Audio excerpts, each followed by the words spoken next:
U.S. officials say Iran's installation of more advanced uranium enrichment centrifuges before these talks is yet another provocative step.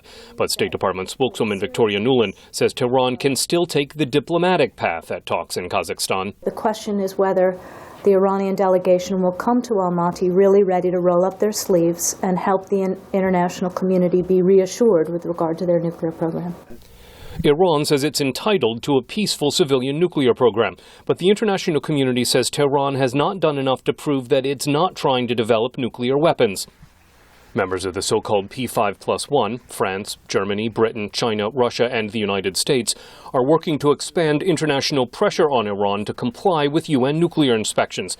French President François Hollande in New Delhi. Je sais que pour de multiples raisons, l'un des proches de l'Iran et de son peuple. India's influence is very important here because it can help to convince the leaders of Iran to enter a serious negotiation and to bring Iran to respect the international agreements of non-nuclear proliferation. Johns Hopkins University professor Ruth Wedgwood questions the effectiveness of UN sanctions, even though they've cut the value of Iran's currency and its oil exports. But the old lesson of sanctions also was the army eats first, the nuclear program eats first, and that countries will give up issues they're not particularly serious about, but they will not give up their core ambitions.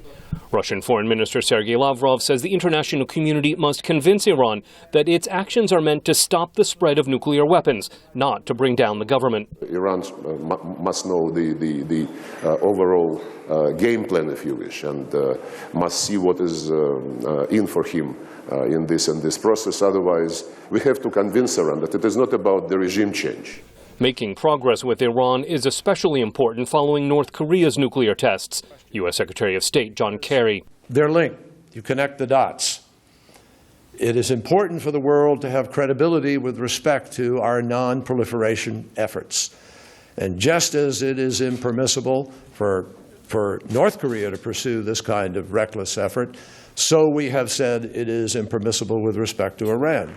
Israeli Prime Minister Benjamin Netanyahu says the failure to stop North Korea shows sanctions will not stop Iran. Have sanctions, tough sanctions, stopped North Korea? No. And the fact that they produced a nuclear explosion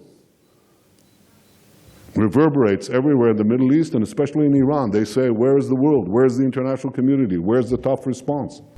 Israel continues to threaten a military response to prevent Iran from developing nuclear weapons as the Obama administration works to convince Israeli leaders that there's still time for a diplomatic solution. Scott Stearns, VOA News at the State Department.